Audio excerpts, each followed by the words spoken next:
Fire away, Coach. So, can we talk about Josh Kennedy? Sure. How is he? Has he got a knee injury? Is there any concerns of him playing this week? I was a bit worried when I heard some of the news reports coming out today. I think someone must have seen him. He got a knock to his shin on Friday at a bit of match sim, and he went off and then come back on and finished the rest of the day. I think a journalist might have seen that, and from that, the Chinese whispers have spread around. So there's absolutely nothing wrong. He finished training, so we're training tonight. That was our last session, so he's okay. Body-wise, how is he though? Wear and tear over the season? No, he's good. He's right to go. Yep, he did a full session. So he'll do a full session tonight. So absolutely no worries with JK. He's going to do it. I'm sure all those guys did that, have been, around for a while. Yeah. So the bye before finals has been here, and I don't think it's going anywhere. It gives everyone an opportunity to refresh. Has he benefited probably more this year than in years gone by, though, Smith? I haven't asked him. No, yeah, but he's played a few games in a row in the back half of the season, so he's getting older. But no, I'm not worried about Josh at all. So stop asking me. The skipper there, is he 100% ready to go? Shannon? Yeah. Well, that's a bit different. No, we're still working on him. We've got training tonight. He has got a slight hamstring, and he'll be a decision in the next few days. But that's going to be a close one. Was there a tear in the hamstring? Like how serious was it? Hamstring awareness, I think we call that. So not great timing. He did it in the first 5 minutes of the game against the Hawks and played the rest of the game. So if anyone saw how he went about it, it's pretty limited. So we have to wait and see on him. So what is hamstring awareness? I mean, we heard Adelaide calling the phrase, but is it what it is? There's no tear there. Is it just he's got some tightness, or what is it? Yeah, it's all those things. I think that comes under. That's why everyone calls it hamstring awareness, because it comes under all those banners. So I've got hamstring awareness myself, but I'm obviously not playing. 50-50 chance of playing. Is Sanger expected to train fully tonight? Yeah, he'll train tonight. Yeah. So I think when you go through these things, you got to weigh up whether they can get through a full game, and those decisions are, element of risk at the back half of the season. We're in a final. It's an important player. You probably, do you take the risk? Is the question that you'd ask yourself. Whereas if it was round 6, you'd probably go, oh look, if it was a final, we'd probably play him. So we're at that stage now. Is in his hands? A lot, yeah. He knows his body, so and he managed it pretty well the other night. So we'll work on that. We'll make a decision next couple of days. When you got him with an issue around his body, and you got Nick coming back, who, if you're playing, he's going to be on restricted minutes. Does that impact upon your concerns about what happens if Shane goes down and then Nick? Yeah, well, they're all the things you've got to weigh up. Yeah, Nick's a little bit different. He's always on managed minutes when he plays. So, that they're not exclusive. No, but it's part of the match committee discussion really. But they're both pretty important players. Sim, I think with Shannon, it happened early in the game against Hawthorn. Was it the right decision, I guess, to get him back on in that game as well, or maybe would it have been a right? He didn't do any more damage. No, it was more his impact on the game was limited. So, that we needed him. When you lose a player so early to carry out a job as best he could, so he tried really hard, but didn't make much of a difference in the end. You've got plenty of options, obviously, in defence. I saw Oscar Allen was working in the back line. Would he be one, or is that something to do with Nick Mack? Yeah, we worked through all that. Oscar's played back this year before, so availability is pretty good. We had a really good day yesterday at Waffle. Don't think we had any injuries out of that. The likelihood of some of those players coming up, it's pretty hard. The game in 4 days. So the squad we kept for tonight I think there's 26 or 27. So we'll work through, and obviously Oscar's in the side, so we need to work through how that all looks. But he's played back before, and we've got a few players there who can play back. It looks like there'll be at least one heartbreak story this Thursday. What's that like for you as a coach? You've given so much. Yeah, look, it's every year you have a difficult conversation with players who find themselves out of the side. So whether it's coming back from injury, it's too late, or their form drops off at the wrong time, or a better, more experienced player comes into the side. So that's all part of the gig. Unfortunately, that happens every year. Shannon's obviously in some doubt. How about Nick? Is there better news for him and his prospects of lining up on Thursday? Yeah, look, he needs to get through training tonight. Like I said, I think I've been as honest as I possibly could have with Nick. So the running commentary is still here. he needs to get through training tonight, see how he pulls up tomorrow, and we'll make a decision on Wednesday. How did he pull up on Saturday? Because it looked Friday had a decent get out. It looked like he was pretty well back to his normal self. Yeah, look, he got through. Pretty good. So you made a call in your own mind. If he's pain-free and gets through the it's as simple as that. Well, yeah, I suppose that's as simple as that, but we'll have a talk and match committee. Maybe someone hasn't got him in the side. We'll have to have a discussion. Well, what sort of minutes do you expect with the player? You only played for 3 games. I'm not sure. We haven't had that conversation yet. So I couldn't tell you, but it would be similar than all the other games he's played in the last 12 to 18 months. In terms of his leap and everything like that, is it like it was before? Yeah, looks pretty good. Yep, that looks all fine. In terms of Oscar Allen, you've given him so many roles this year, and jack of all trades for him. Does that hurt him a little bit at this point of the year now, where you're trying to look at where to play him, given he was the backup ruckman for so long, and there's genuine key forwards, there's genuine key backs, there's him? No, look, I think he's played every game this year, so he's 20, key position player. So to keep him in the side through his flexibility, that's probably more of a bonus for a guy in his second year of football to hold up like he has and play multiple roles. It's great for our future. I mean, our front half in particular, very young, and we think we've got a good future with all those players, and Oscar complements that as well as our back line, and if he has to second ruck, he's second rucks. Is that what Jack Waterman over at Well, they're the guys we're talking about with our young forward line, so that's the decision we'll have to make in the next couple of days. It'd be really unfair for me to make that call now. Simo, is Barras under any possibility of missing out? No. So finals, it's a great time to be. Obviously, you've done it a number of times last couple of years. Does it have a different feel in the air when you walk in on a Monday, week 1 of finals compared to round 6? That's a good question.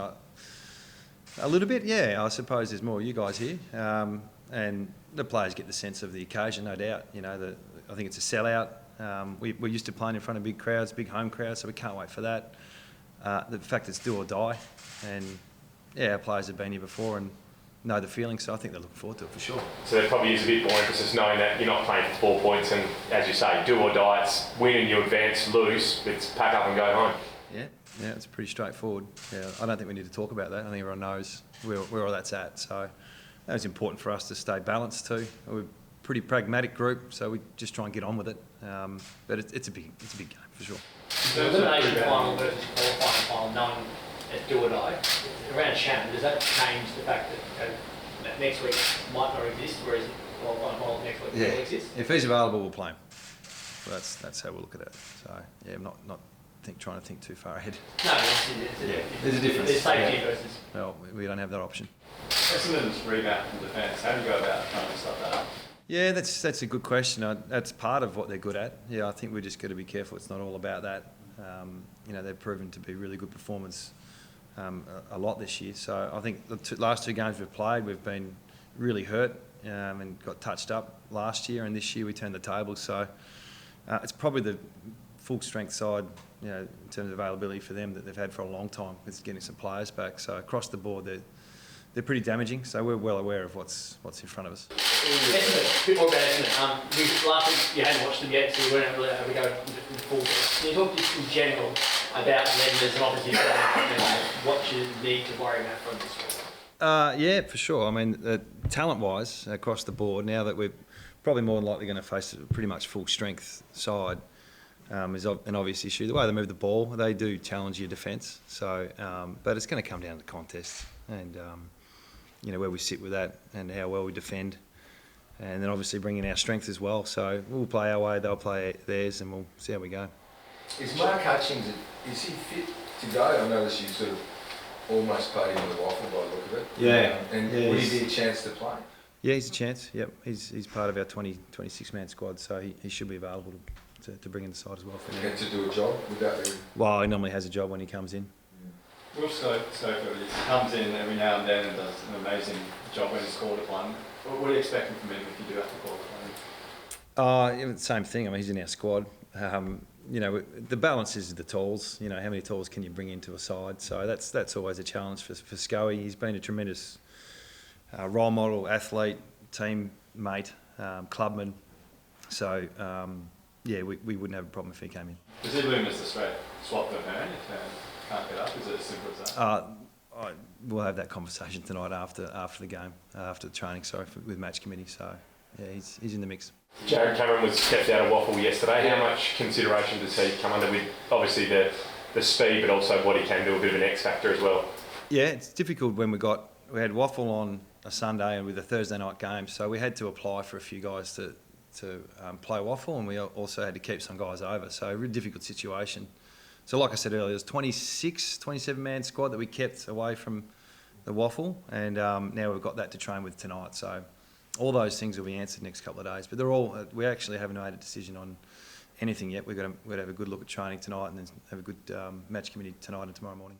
The younger guys, I think it was 4 that played round 23 that hadn't played a final, and Hickey as well, who's obviously a bit older. Is there any way you can prepare them for what the step up is like in finals? That's a good question. Yeah, I think the Richmond game for us was, looking around, there was probably 5 or 6 players who, it was the biggest game of their careers.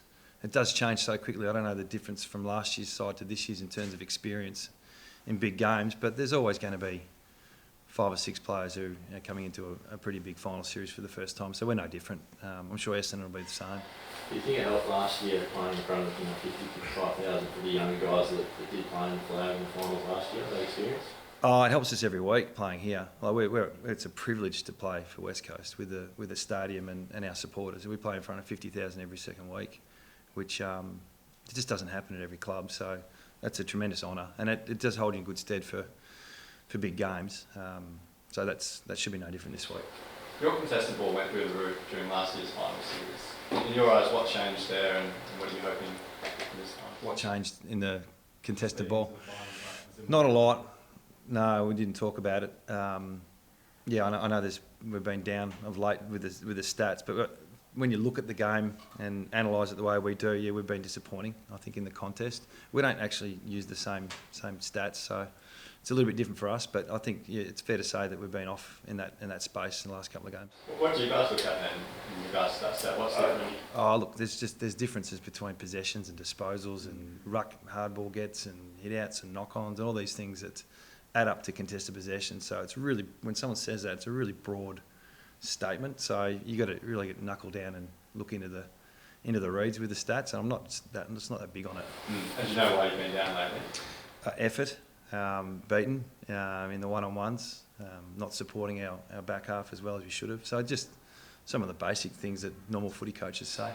So is effort, is that hunger? Because you seem to be every week, or in the last couple of weeks, being criticised for lack of hunger.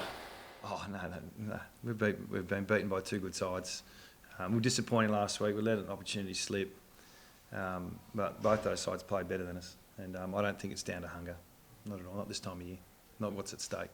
A few of the players have spoken about the family nature of the club and having kids around and really help bring out the best of them. What have you seen in terms of just the players and how they've responded just having more family members around kids?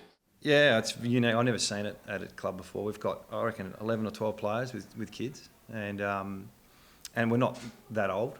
So a lot of our players have been married and had kids very early, which, go figure.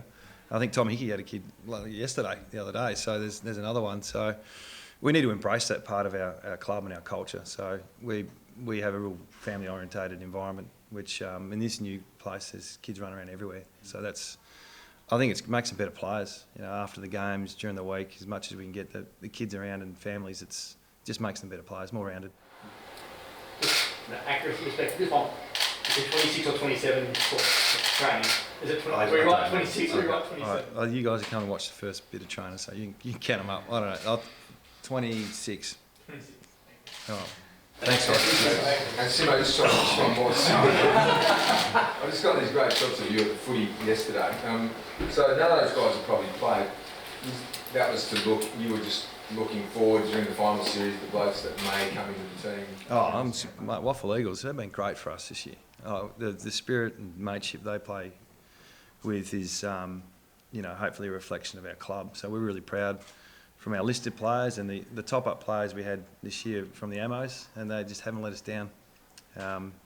So probably one of the youngest sides in the comp, and to win like they did yesterday, I think for all football followers, I know probably not the most favourite Waffle side going around, but I was really proud of them yesterday. Does Vance take the reprimand? I think you've got a week and he can take. He won't fight it. He'll cop it.